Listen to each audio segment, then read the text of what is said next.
Thank you, Mr. Speaker. The First Amendment is first for a reason. It is the most important right we have as Americans and at the very core of who we are. Without the First Amendment of free speech, freedom of the press, freedom and assembly, the rest of the amendments are meaningless. The First Amendment recognizes that freedom is not just a luxury but a necessity. In order for a democratic form of government to function and continue to exist, the people must be informed. America is a land consisting of many things, including freedom, the right to be secure in one's property, and rights after a crime. Freedom includes the right to practice religion, the right to express yourself, and the right to gather together for legal and peaceful occasions. The First Amendment includes all these kinds of freedoms. It benefits us. And it says, Congress shall make no law respecting an establishment of religion or prohibiting the free exercise thereof, or abridging the freedom of speech or of the press or of the right of the people to peaceably assemble and the petition of the government for redress of grievances. Without the First Amendment, America would not be great as it is today. We can practice any religion freely and imprisoned for expressing ourselves. This was related to the Bill of Rights. Fit. This is the promise of our Constitution and the calling of our conscience and a source of our strength. The freedom to worship is so central to America's character that we tend to take it personally when that freedom is denied to others. The American tradition of worshiping freely and respectfully, American Jews and American Muslims are strengthening the freedom and pluralism that defines for us what it means to be an American. Religious liberty is deeply rooted in our principles and history. Freedom of the religion is the right to practice the religion that one chooses, so a person could practice any religion anywhere. The quote is, "Religion is like a pair of shoes. That means to find out any religion that fits you. All people are able to participate and talk about any religion." You know, while religious freedom is a hallmark of our constitutional republic, religious freedom is not just an American right.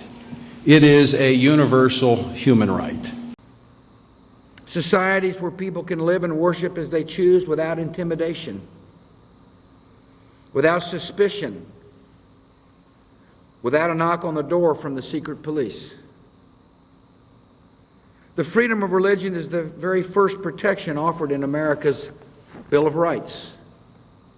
It is a precious freedom. It is a basic compact under which people of faith agree not to impose their spiritual vision on others, and in return to practice their own beliefs as they see fit.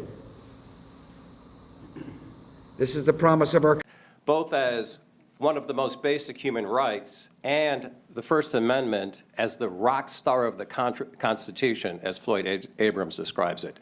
The master freedom, the foundational freedom for intellectual freedom, political freedom, and economic freedom. This is what freedom of religion is. The freedom of press is amazing. You can express yourself with no government interference or regulations. A person can't be held criminal or civilly for expressing or writing about a person or topic as long as if it's honest or truthfully based answer.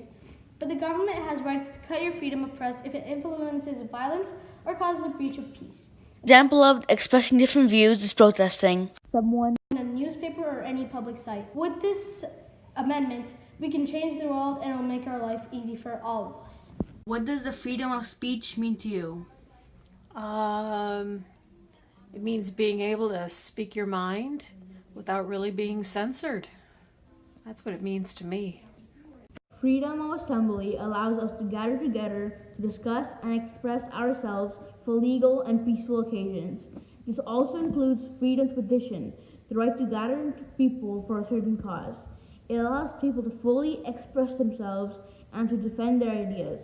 For instance, a protest is a great example of freedom of assembly because you are defending your idea or thought.